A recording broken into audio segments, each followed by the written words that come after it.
আসসালামু আলাইকুম। আশা করি আপনারা সবাই ভালো আছেন। আজকে আমি যে বিষয়টা নিয়ে কথা বলবো সেটা অনেকের কাছে খুবই গুরুত্বপূর্ণ এবং প্রয়োজনীয়।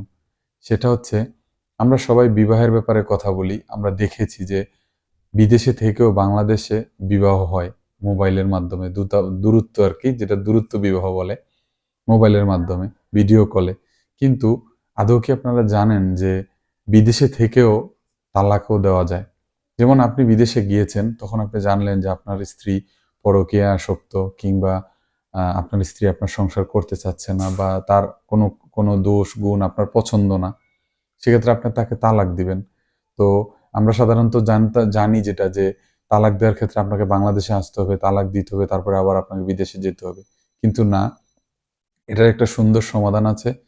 এটার একটা নিয়ম আছে। আপনি যদি এই ভিডিওটা দেখেন, বা যারা আমার ভিডিওটা দেখতেছেন তারা ভিডিওটা অবশ্যই শেয়ার করে দিবেন।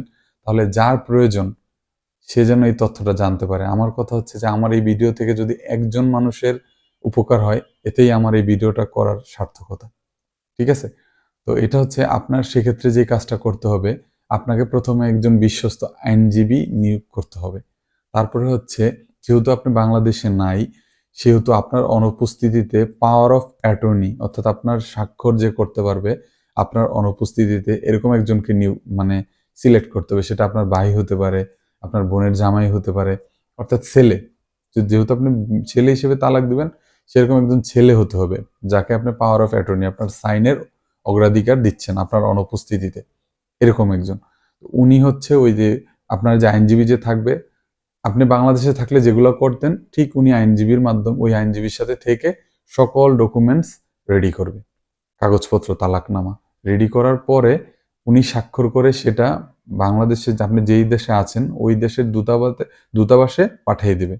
পাঠিয়ে দেওয়ার পরে আপনি ওই দূতাবাস থেকে কাগজপত্রগুলো সংগ্রহ করে সত্যায়িত করে দেন যত দ্রুত সম্ভব আপনি আবার সেটা বাংলাদেশে পাঠিয়ে দিবেন। পাঠিয়ে দেওয়ার পরে ওখান থেকে আপনার পাওয়ার অফ অ্যাটর্নি, যাকে আপনি নিযুক্ত করেছেন, দিয়েছেন, আপনি যাকে যে ক্ষমতাটা দিয়েছেন, সেটা আপনার ভাই বা বোনের জামাই যাকে দিয়েছেন, সেই কাগজপত্রগুলো সংগ্রহ করে আইনজীবীর মাধ্যমে স্বাক্ষর নিয়ে তারপর হচ্ছে কি করবে, আপনি যেই স্ত্রীকে, যাকে আপনি তালাক দিতে যাচ্ছেন, সে যদি কোনো পৌরসভাতে বসবাস করে, তাহলে পৌরসভার যে চেয়ারম্যান, মেয়র, তার বরাবর একটা এক সেট পেপার পাঠাবে, এবং আপনার স্ত্রী যেখানে বসবাস করে তার ডাকযোগে তার বাড়িতে যেন পৌঁছায়, সেই ঠিকানায় এক সেট পেপার তাকে দিয়ে দিবেন।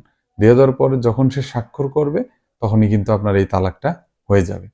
তাহলে আপনার কিন্তু শ্রমও বাঁচলো, টাকাও বাঁচলো, সময়ও বাঁচলো। আপনার বিদেশ থেকেও আসা লাগলো না।